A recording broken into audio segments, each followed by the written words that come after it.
চুমু খেতে গিয়ে মৃত্যু তুর্য এবং পৃথা নামক এক দম্পতির। ব্যাস, মানিজ্যোত সব মাটিতে। জীবন থাকতে তো এই ব্যাটার জ্বালায় মানিজ্যোত নিয়ে টানাটানি লাগতো মিনিটে মিনিটে। এই যেমন একটু আগে ইরার সম্মুখে লেগেছিল, তারপর যদি আবার চুমু খেতে গিয়ে মৃত্যু হয় তাহলে মানিজ্যোত পেপার পত্রিকা আর টিভি চ্যানেলে গড়াগড়ি খাবে। উপরে বসে বসেও এই লোককে বিয়ে করার জন্য কপাল চাপড়াতে হবে পৃথার। নিজের কল্পনায় নিজে শিউরে উঠল পৃথা। দ্রুত নিজেকে তুর্যের বাঁধন থেকে মুক্ত করতে ব্যস্ত হলো, কিন্তু পারল না। তুর্যের মতো অমন এক হাতির মতো দানবের শক্তির সাথে পৃথার মতো পিঁপড়ের কি পেরে ওঠা সম্ভব নাকি? তবে নিজেকে ছাড়াতে তো হবে, নয়তো নির্ঘাত 7 দিনের চুমুতে টিভি চ্যানেলের শীর্ষে চলে যাবে। পৃথা আশেপাশে দৃষ্টি ঘুরালো। হুট করে নিজের পা দ্বারা আঘাত করলো তুর্যের পায়ে। আকস্মিক আক্রমণে হকচকিয়ে উঠল তুর্য। অসাবধানতাবশত হাতের বাঁধনটাও আলগা হলো। ব্যাস, এই সুযোগ। পৃথা নিজের 2 হাত তুলে ধাক্কা মারলো তুর্যকে। সব দিক মিলিয়ে টাল মাটাল হারালো বেচারা। নিজের ভারসাম্য ধরে রাখতে না পেরে ঠাস করে বসে পড়ল মেঝেতে। তুর্য যেন মেঝেতে নয়, আকাশ থেকে পড়ল মাত্রই। বিস্ফোরিত দৃষ্টিতে তাকালো পৃথার পানে। অবিশ্বাস্য কণ্ঠে বলল, বউ, তুমি আমাকে ফেলে দিলে, এক প্রকার মারলে আমাকে। তোকে একটা চুমু খেতে চেয়েছি, সে অপরাধে। কথাটা বলেই তুর্য নিজের কপাল চাপড়াতে শুরু করলো। আহাজারি করে বলল, আল্লাহ, কি করেছি গেল রে দুনিয়ায়। বউ একটা চুমু খেতে চাওয়ার অপরাধে শেষ পর্যন্ত মারলো আমাকে। এই মুখ আমি এখন লোক সমাজে কিভাবে দেখাবো, কিভাবে? প্রথম তুর্যকে পড়ে যেতে দেখে খারাপ লেগেছিল পৃথার। সে এত জোরেও ধাক্কা মারেনি যে পড়ে যাবে, তবু পড়েছে। একটু সহানুভূতিও দেখাতে চেয়েছিল মেয়েটার স্বামীর প্রতি, কিন্তু এই মুহূর্তে এর কথা শুনে সহানুভূতি তো দূরে থাক, আর একবার জোরে শরীর ধাক্কা মেরে ছাদ থেকে ফেলে দিতে ইচ্ছে হচ্ছে। পৃথা কটমট করে তাকালো তুর্যের পানে, দাঁতের দাঁত চেপে বলল, তাড়াতাড়ি, নাটকবাজ একটা। তুর্যের আহাজারি বাড়ল, কাঁদো কাঁদো কণ্ঠে বলল, ছি ছি বউ, তুমি আমাকে এত বড় একটা অপবাদ দিতে পারলে? আমি নাটকবাজ? পৃথা হতাশ হয়ে তাকালো তুর্যের পানে। এই লোক ঠিক কোন ধাতু দিয়ে বানানো সৃষ্টিকর্তাই ভালো জানেন। তবে এর সাথে এই মুহূর্তে আর কিছু বলে হয়তো লাভ হবে না কোনো। সে যাই বলুক না কেন, তা নিয়ে এই লোক টানা হেঁচড়া করতে করতে ঢাকা থেকে রাজশাহী নিয়ে যাবেই যাবে। পৃথা আর কথা বাড়ালো না, কক্ষ থেকে বেরিয়ে যেতে যেতে বলল, ফ্রেশ হয়ে খেতে আসুন তাড়াতাড়ি। সময় গড়িয়েছে কিছুটা। ইতিমধ্যে খাওয়া দাওয়া শেষ সবার। খাওয়ার পরে সবাই যার যার কক্ষে চলে গেলেও ইরা, তুর্য, পৃথা, তারেক এবং তৌফিক বসে রয়েছে বসার কক্ষে। অল্প স্বল্প গল্পগুজবে মত্ত হয়েছে তারা। এর মধ্যেই আরুষ কোথা থেকে দৌড়াতে দৌড়াতে সদর দরজা দিয়ে ঢুকলো বসার কক্ষের ভিতরে। 2 হাঁটুতে হাত রেখে কাঁপতে কাঁপতে বলল, স্যার, স্যার আমি এসেছি। আরুষের কণ্ঠ শ্রবণ হতেই উপস্থিত সকলে তাকালো তার পানে। হাঁটুতে হাত দিয়ে এখনো হাঁপাচ্ছে ছেলেটা। উজ্জ্বল শ্যামবর্ণ মুখশ্রীতে তার ক্লান্তি ভাব স্পষ্ট। পরিশ্রমের দরুন নাকের ডগায় কপালের মুক্ত দানার ন্যায় বিন্দু বিন্দু ঘামের অস্তিত্বের দেখা মিলছে। ছেলেটার পেশিবহুল শক্তপোক্ত দেহে জড়ানো শার্টটাও ঘামে ভিজে লেপ্টে রয়েছে দেহের সাথে। সকলেই আরুষকে এই অবস্থায় দেখে কিঞ্চিত চকিত হলো। পৃথা অবাক কণ্ঠেই বলল, এ কি আরুষ ভাই, আপনার এই অবস্থা কেন? মনে হচ্ছে কোনো দৌড় প্রতিযোগিতা থেকে দৌড়ে এসেছেন। আরুষ ঢোক গিলল।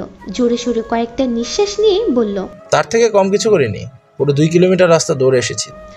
আরুষের কথা শেষ হতে না হতেই ইরা এক গ্লাস পানি নিয়ে দাঁড়ালো আরুষের সম্মুখে। তাড়া দিয়ে বলল, পানিটা খেয়ে নিন আরুষ ভাই, তারপর কথা বলবেন। ইরার কণ্ঠ শুনে চোখ তুলে তাকালো আরুষ। ওষ্ঠে ফুটে উঠল তার সূক্ষ্ম হাসির রেখা। যাক, এত দৌড়ে একটু তো উপকার পাওয়া গেল। আরুষ তড়িৎ গতিতে সোজা হয়ে দাঁড়ালো। ইরার হাত থেকে পানির গ্লাস নিতে নিতে বলল, ধন্যবাদ। ওই যে পানি। খুশি হয়ে পানি নিলেও ওই পর্যন্তই। সে পানি আর খাওয়া হলো না বেচারার। তার আগেই তুর্য ঝড়ের গতিতে এসে পানির গ্লাসটা ছিনিয়ে নিল আরুষের হাত থেকে। অতঃপর সেই হাতে আবার 1 বোতল মিনারেল ওয়াটার ধরিয়ে দিল। ইরার পানে তাকিয়ে বলল, আরুষ আবার মিনারেল ওয়াটার ছাড়া খায় না, ওর গলায় অ্যালার্জি আছে তো তাই। আরুষের চেহারায় অসহায় ভাব ফুটে উঠল। তুর্য যে ইচ্ছে করে তার সাথে এমনটা করছে তা বুঝতে বাকি নেই তার। না পারছে ছেলেটা কিছু বলতে, আর না পারছে সহ্য করতে।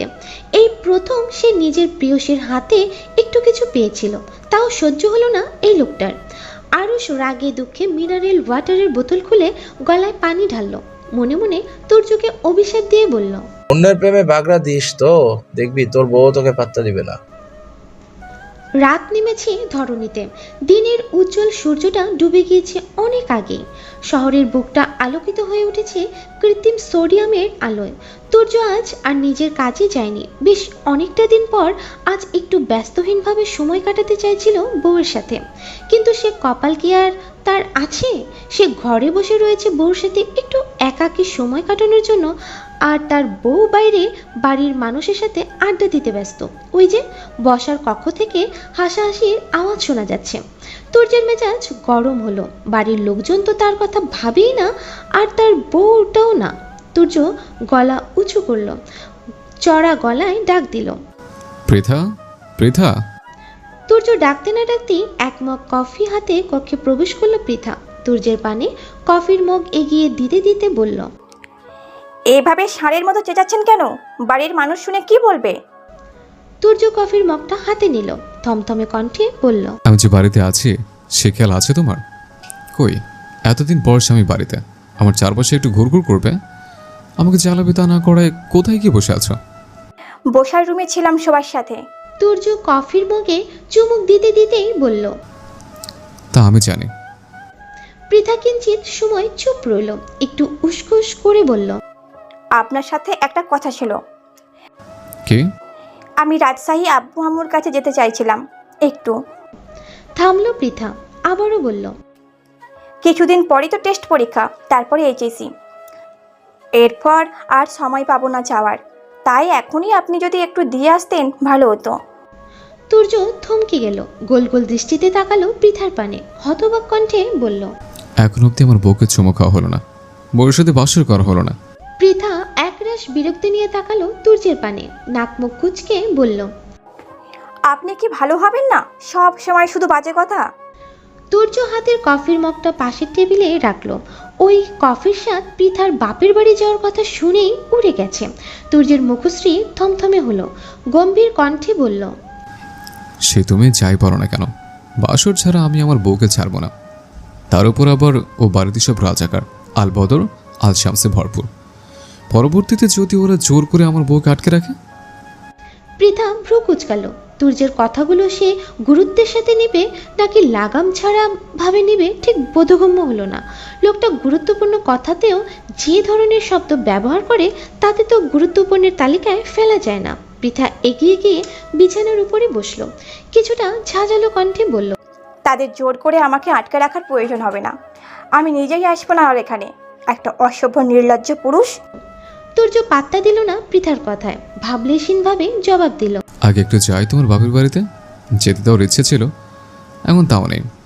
বাপ মা ভাইতে দেখার ইচ্ছে হলে বলো, খবর দিচ্ছে, কিন্তু তোমাকে ও বাড়ি পাঠিয়ে আবারও বউহারা হওয়ার ঝুঁকিটা আমি আপাতত নিতে চাইছি না। পৃথা বিষণ্ণ ভরা দৃষ্টিতে তাকালো তুর্যের পানে, ম্লান কণ্ঠে বলল, সেদিন হুট করে অভিমানের বশে আপনার সাথে চলে এসেছিলাম।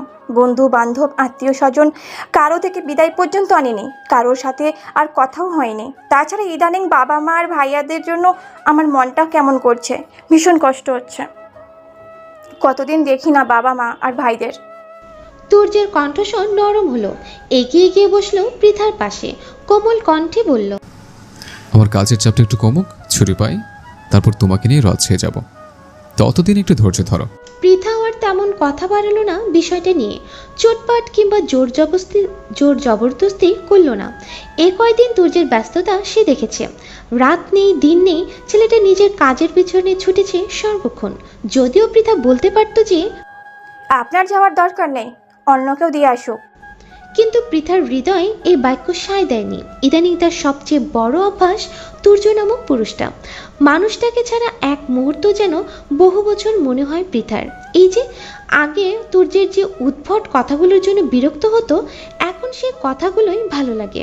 সারাদিনের হাজারটা চিন্তা ক্লান্তি তুর্যের ওই উদ্ভট কথাগুলোর সম্মুখে এসে ফিকে পড়ে যায়। প্রাণ খুলে তখন হাসতে ইচ্ছে হয়। পৃথার ছোট্ট হৃদয়টা তুর্য নামক ওই বলিষ্ঠ পুরুষটাকে আজকাল অনুভব করে। মেয়েটার বয়স কম, বাবা মা ভাইরা কখনো তাকে পুরুষ সান্নিধ্যে যেতে দেয়নি, ততটা সবসময় আগলে রেখেছে। হয়তো ছোটবেলার ওই বিয়েটার কারণেই তারা পৃথাকে নিয়ে ভয়ে ছিল, তাই এতটা শাসনে রেখেছিল। সে যাই হোক, এক কথায় বলা যায় তুর্যই তার জীবনে আসা ভালোবাসাময় প্রথম পুরুষ, যার সাথে মেয়েটা এতটা প্রেমময় বাক্যালাপে জড়িত হয়েছে, এতটা কাছাকাছি এসেছে, যার দরুন তুর্যের প্রতি পৃথার অনুভূতি তৈরি হতে সময় নেয়নি বেশি। তাছাড়া বিয়ে নামক এক পবিত্র বন্ধন তো রয়েছেই, যে বন্ধনের জুড়ে বিয়ে না মেনে বিয়ের আসর ত্যাগ করে এত বছর দূরে থেকেও ফিরে আসতে হয়েছে তুর্যকে। সেই বন্ধনের টান পৃথার মধ্যেও তো আছে। ইদানিং পৃথার মন তুর্যের ভালো মন্দের জন্য চিন্তা করে, তুর্যের জন্য উতলা হয়, তুর্যকে একটা নজর দেখার জন্য ছটফট করে, মানুষটাকে একটাবার জড়িয়ে ধরার জন্য ছটফট করে। আচ্ছা, এই অনুভূতির নাম কি? এই অনুভূতি কি তবে ভালোবাসা? জানে না পৃথা, তবে সে এইটুকু জানে তুর্য নামক ওই পুরুষটার মধ্যে সে বাজেভাবে আটকে গেছে, তাকে ছেড়ে বের হওয়ার আর উপায় নেই। পৃথার ভাবনার মধ্যেই তুর্য হঠাৎ চেঁচিয়ে উঠল, বুকে হাত দিয়ে চিৎকার করে বলল, আমার ভীষণ বুকে ব্যথা হচ্ছে বউ। পৃথা চমকালো, ঘাড় ঘুরিয়ে তাকালো তুর্যের পানে। ছেলেটাকে বুকে হাত দিয়ে থাকতে দেখে হৃদয় কাঁপলো। এই মাত্রই তো একদম ঠিক ছিল লোকটা, কত কি বলল, এর মধ্যে হঠাৎ কি হলো? অস্থির হলো পৃথা, বিচলিত কণ্ঠে বলল, বেশি ব্যথা হচ্ছে? কোথায় ব্যথা হচ্ছে দেখি, আমাকে দেখান। তুর্য বুকে হাত দিয়ে বিছানায় শুয়ে পড়ল, জোরে নিঃশ্বাস নিতে নিতে বলল, আমার মধ্যে হার্ট অ্যাটাক হয়েছে বউ, হার্টের মধ্যে কেমন করছে। থামলো তুর্য, নিঃশ্বাস আটকে থেমে থেমে আবারও বলল, উফ, কি চিনচিনে ব্যথা হচ্ছে বুকের মধ্যে, দম বন্ধ আসছে, আমি বোধহয় আজকেই শেষ। শেষ মানে কি? পৃথা আরও অস্থির হলো, দুমড়ে মুচড়ে উঠল তার ছোট্ট কলেজাটা। সত্যিই যদি হার্ট অ্যাটাক করে তবে মানুষটার তখন কি হবে? আজকালকার তো আর রোগ শোকের কোনো বয়স নেই, যখন ইচ্ছে হানা দেয়। পৃথার ভয় জাগলো, হারানোর ভয়ে দিশাহারা হয়ে উঠল মেয়েটা, ব্যাকুল হয়ে বলল, আপনার কিচ্ছু হবে না, আমি এক্ষুনি আপনাকে ডাক্তারের কাছে নিয়ে যাব, একটু অপেক্ষা করুন। কথাটা বলে পৃথা তড়িঘড়ি করে নামতে শুরু করলো বিছানা থেকে। তুর্য তৎক্ষণাৎ পিছন থেকে হাত টেনে ধরলো মেয়েটার, আগের ন্যায় বুকে হাত দিয়েই বলল, কারো কাছে নিতে হবে না, তুমি শুধু আমার ঠোঁটে একটা কারো চুমু খাও, তাহলেই সব ঠিক হয়ে যাবে। পৃথা ভড়কে গেল প্রথমে, তবে পরক্ষণে পুরো ঘটনা মস্তিষ্কে হানা দিতেই চোখ মুখ শক্ত হয়ে উঠল। তার মানে এই লোকটা এতক্ষণ নাটক করছিল তার সাথে, আর সে কতটা ভয় পেয়েছিল। এখনো বুকটা কাঁপছে দুরু দুরু। পৃথার রাগে দুঃখে এই মুহূর্তে কান্না পেয়ে গেল। লোকটা এতটা বর্বর কেন? ছলছল করে উঠল মেয়েটার চোখ দুটো। তুর্য চমকালো, পৃথার চোখে পানি কেন? সে কি কোনোভাবে পৃথাকে কষ্ট দিয়ে ফেলেছে? বিচলিত হলো তুর্য, দ্রুত নিজের অভিনয় বাদ দিয়ে উঠে বসলো সে, অস্থির কণ্ঠে বলল, কি হয়েছে, কাঁদছো কেন? পৃথা তুর্যের নিকট থেকে দূরে সরে গেল, দুই হাতের উল্টো পিঠে চোখ মুছল নিজের, অভিমানী কণ্ঠে বলল, আপনার সাথে আর কোনো কথাই নেই আমার, আপনি আপনার মতো থাকুন আর আমি আমার মতো থাকি। আপনাকে বিশ্বাস করাটাই আমার ভুল হয়েছে, একটা মিথ্যাবাদী শয়তান লোক। তুর্য বোধহয় বুঝলো পৃথার কথাগুলোর মানে, সে এগিয়ে গেল মেয়েটার পানে, মেকি হেসে বলল, তুমি কি সবটা সত্যি ভেবে নিয়েছিলে? আমি তো মজা করছিলাম, সরি, আমি বুঝতে পারিনি তুমি এত উত্তেজিত হয়ে পড়বে। পৃথা মুখ ঘুরিয়ে নিল অন্যদিকে, অভিমানী কণ্ঠে আবারও বলল, আপনাকে কিছু বুঝতে হবে না, শুধুমাত্র দূরে থাকুন আমার থেকে, আর কথাও বলবেন না আমার সাথে। তুর্য হাসল, স্ত্রীর অভিমানে তার বিচলিত হওয়ার কথা থাকলেও প্রশান্তি অনুভব করল। পৃথা তাকে নিয়ে ভেবেছে, তার একটু অভিনয়ে দিশাহারা হয়েছে, এর থেকে সুখকর আর কি হতে পারে? পৃথার কথা অনুযায়ী নিজেদের মধ্যে দূরত্ব বাড়ালো না তুর্য, বরং নিজের দুই হাত বাড়িয়ে শক্তভাবে জড়িয়ে ধরল স্ত্রীকে, আদুরে কণ্ঠে বলল, তোমার থেকে দূরে সরে থাকা এ জীবনে হয়তো আমার দ্বারা সম্ভব নয় বউ, আর কথা না বলে থাকা তো অসম্ভবের উপরও অসম্ভব। আমার বউয়ের সাথে আমি কথা না বলে কিভাবে থাকবো? অভিমানের মধ্যে প্রিয় মানুষটার সান্নিধ্য পেলে অভিমান প্রথম পর্যায়ে বাড়ে বই কমে না, পরবর্তীতে হয়তো প্রিয় মানুষের আদর ভালোবাসায় একটু একটু করে কমে যায়। পৃথার অভিমানটাও ঠিক তেমন আকারই ধারণ করলো। হাত চালিয়ে তুর্যের থেকে ছাড়িয়ে নিতে চাইলো নিজেকে। তুর্য ছাড়ল না, হুট করে সে প্রশ্ন করে বসলো। ভালোবাসো আমায়? পৃথা থমকে গেল, হৃদয় কম্পন ধরালো তার। ভালোবাসা? সত্যিই কি সে ভালোবাসে তুর্যকে? যদি ভালো নাই বাসতো তবে তার হৃদয়ে তুর্যকে নিয়ে এই অনুভূতিগুলো কিসের? পৃথা চোখ তুলে তাকালো তুর্যের পানে। তুর্য আলতোভাবে চুমু খেলো স্ত্রীর ললাটে, মৃদু কণ্ঠে আবারও শুধালো, ভালোবাসো আমায়? পৃথা ড্যাব ড্যাব করে কিঞ্চিত সময় নিয়ে তাকিয়ে রইল তুর্যের পানে। অতপর উষ্ট ফাঁক করলো কিছু বলার উদ্দেশ্যে, কিন্তু বলতে আর পারল না। তার আগেই বিছানায় ফেলে রাখা তুর্যের মোবাইলটা বেজে উঠল প্রবল ঝঙ্কার তুলে। তুর্য বিরক্ত হলো। বউর সাথে এত সুন্দর একটা মুহূর্তে আবার কে বিরক্ত করে? অবশ্য সবসময় এমনই হয়, পুরা কপাল তার। বউয়ের একটু সান্নিধ্যে গেলেই পুরো পৃথিবী বিপক্ষে চলে যায়। তার জীবনের একটু ভালো মুহূর্ত সহ্য হয় না কারো। মনের মধ্যে একরাশ বিরক্তি নিয়ে নাম্বার না দেখে কলটা ধরল সে। পৃথার পানে দৃষ্টি রেখেই বলল, হ্যালো, আসসালামু আলাইকুম, কে বলছেন?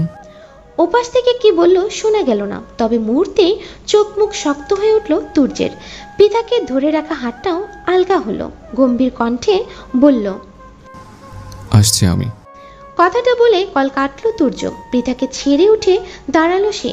বাসায় পরা টি শার্ট আর ট্রাউজারে শরীরে নিয়েই পা বাড়ালো বাইরের দিকে।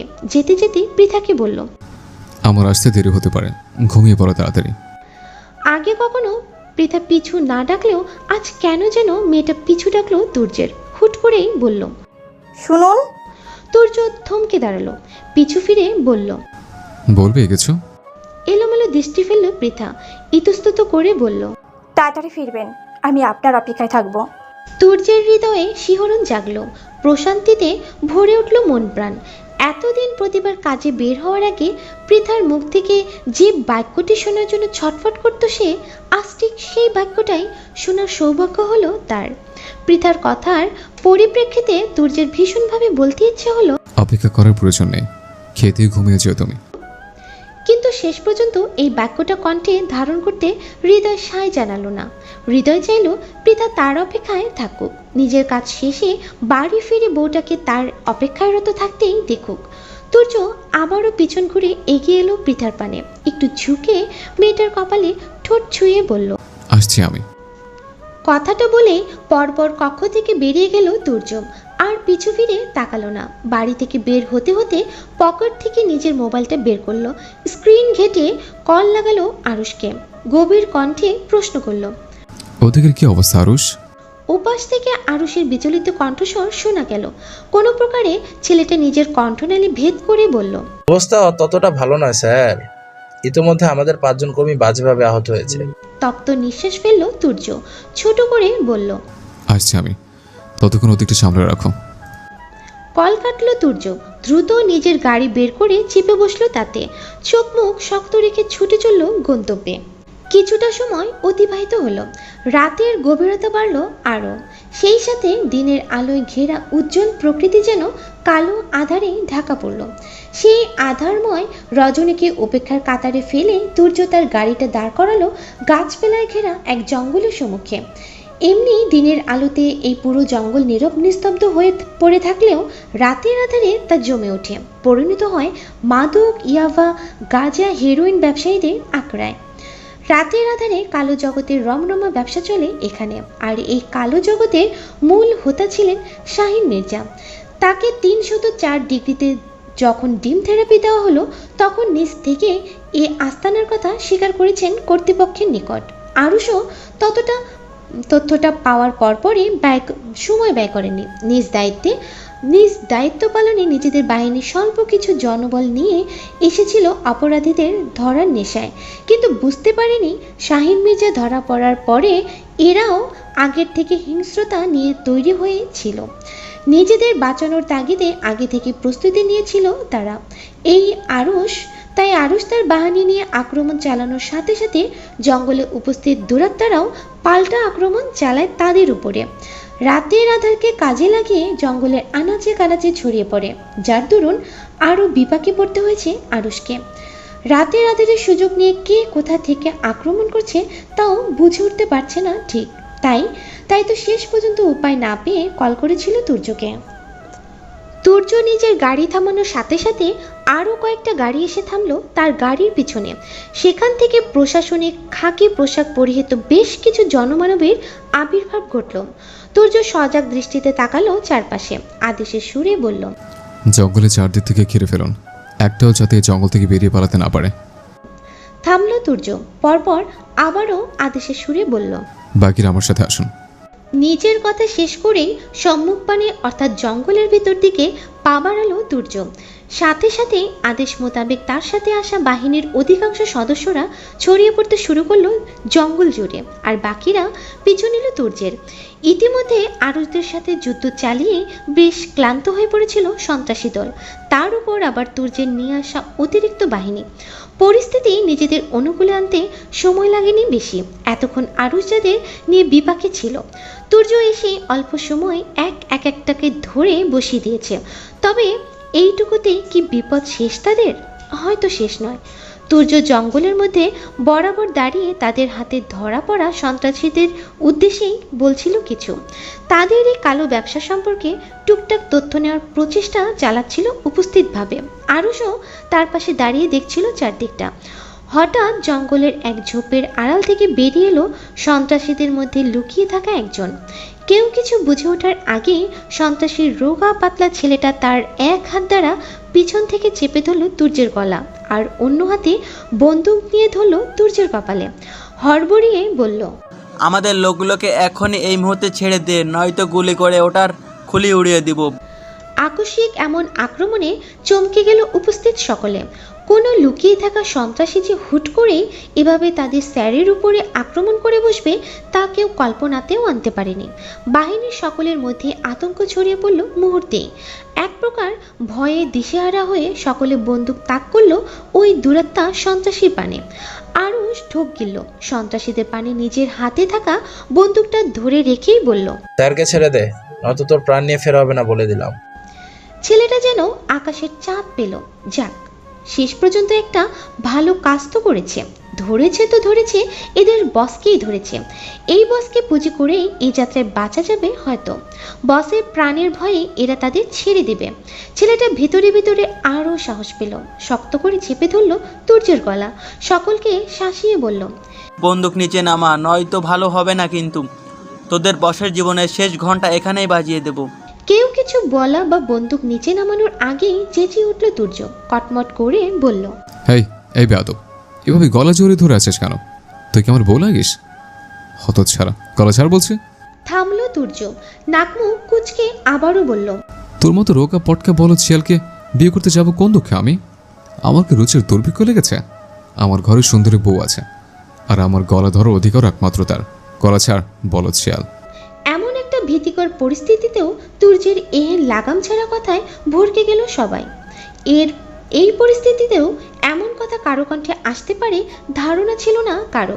কেউ হাত থেকে বন্দুক ফেলবে কি এমন কঠিন মুহূর্ত এসেও তুর্য এমন বেফাস কথায় আহম্মক বনে দাঁড়িয়ে রইল সকলে। সন্ত্রাসী নামধারী ছেলেটাও প্রথমে ভরকে গিয়েছিল কিঞ্চিত পরিমাণে, তবে পরক্ষণে নিজেকে সামলে নিল সে। তার এখন এই একটাই বাঁচার পথ। ভরকে গিয়ে এই পথও যদি হারিয়ে ফেলে তবে সারা জীবন অন্ধকার এক কুটিরিতে কাটাতে হবে, আর নয়তো মরতে হবে। ছেলেটা ঢোক গেল, নিজেকে ধাতস্থ করে শক্ত কণ্ঠে বলল, একদম চালাকি নয়, আমার সাথে চালাকি করেছিস। তুর্যের চোখে মুখে নিরীহ আভা ফুটে উঠল। ঠোঁট উল্টে বলল,